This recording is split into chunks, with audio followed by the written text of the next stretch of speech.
Your friends are scrolling through short content, but you, my friend, you're here to learn. Welcome to the RAAAZ Clips. I want to ask you about the wrestling world in general, a little bit about the behind the scenes stuff. What was your first important conversation with Vince McMahon like about your future? Oh man, so Did you give him ideas? Did he give you ideas? What was that? I'll tell you the very first thing that I remember Vince saying to me that stuck with me and still to this day, he goes, I know you don't know much about what's going on in this ring, but we're going to learn on the road because I see something in you. What do you think he saw? I don't know. My size, my drive, my unwillingness to give up. And I think we have a lot of relations with Vince because backstory, Vince grew up in a small town of North Carolina. Family didn't have a lot. Same thing with my story and things like that. And I think it's something that we almost had a kindling of similarities. So he saw something in me and he believed in me. And he took me to the deep end of the pool and kicked me in the butt and said, sink or swim. And 10 years later, I'm still doggy paddling. Okay. You know how you get better with every wrestling match? You get better with every podcast as well. So what improves with podcasting is your observational abilities. Because I've seen so many human beings, I can kind of tell pretty quickly what a human being is made up of.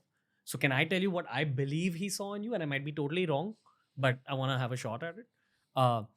If someone interacts with you, it's very clear, very quick that you're a very well-raised guy. I don't know if you're getting one of like your childhood still has a big influence on you right now. My mother and father are very influential in my life. Yeah. My father's my superhero, and my mom is one of the strongest human beings I've ever met. Yeah. It comes through the way you interact with everyone, the way you interact with other human beings, like being this guy. And I know that you walk around with this little tag of maybe people looking at you as intimidating, but on the inside, you're a kid just like the rest of us, and that it's really alive, man. So this is not at all the end of the podcast. It seems like something at the end. But, when I said that it's great having you in my house, it was for hosting Braun Strowman like in my house, but it was more so about getting to see you firsthand and seeing what a gentle person you are. So that openness and, that niceness is the base of what I think Vince McMahon saw, other than like the size, the strength, the personality, and all the sexy stuff. Braun Strowman. Sexy and Braun Strowman in the same sentence. Yeah. But your childhood plays a huge role in who you are today, man. Yes, absolutely. I wouldn't be where I am in life without my mom and dad, without a doubt. They believed in me for all the crazy stuff I tried to do in my life. They were there and they supported me. They never once were like, why are you doing this? The last thing you tried to do, you failed.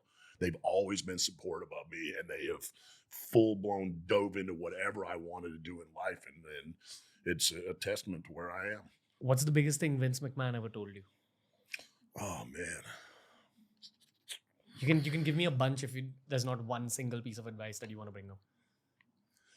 I can't really narrow it down to one single piece of advice because there's just been so much. Like as was said, having conversations at 2 and 3 o'clock in the morning just as he wants to talk and stuff like that, and having that relationship and things like that. Because at the end of the day, he was a father figure to me as well. Because like I said, the man has done unbelievable things. Love him, hate him, however you want. You can't deny what he has done for this industry. And for me now, like especially appreciating him even more because I know I still have tons of gas in the tank to go in wrestling, but I know there's a window when this is going to end.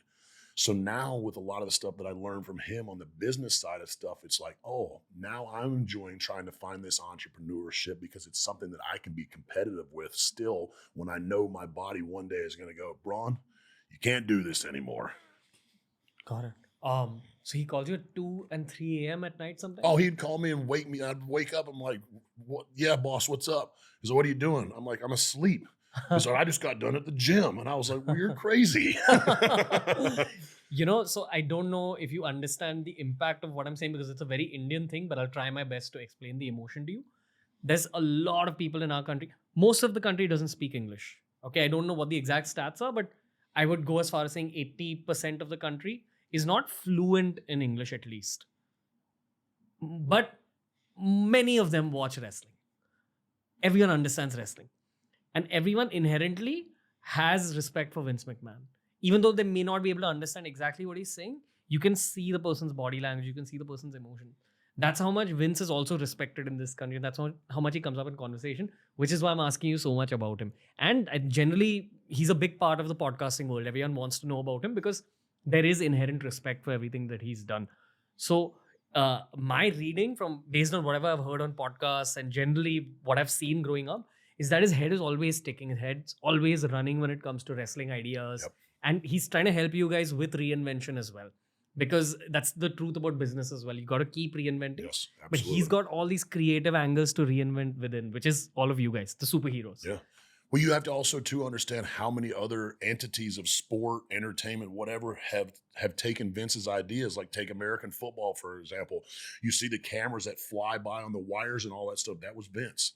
So many people have taken his ideas that what he's done with WWE, and they've figured out other ways to use it in the world. And it's like I said, it speaks for himself. Like you said, whether you know what he's saying or not, you believe by his mannerism, because when he walks into a room, like he has a presence and you can feel it. Yeah. What is the presence? It's Vince McMahon. I don't know how else to explain it. He is Vince McMahon. Like the walk and It's just it. It's just, yeah. I mean, look at Conor McGregor mimicking him. I mean, it's just all that stuff. I mean, he is iconic, and so many people are going to talk about everything that he's done forever. If you enjoyed this video, make sure you check out this playlist for more videos just like this. It's the Artist Clips.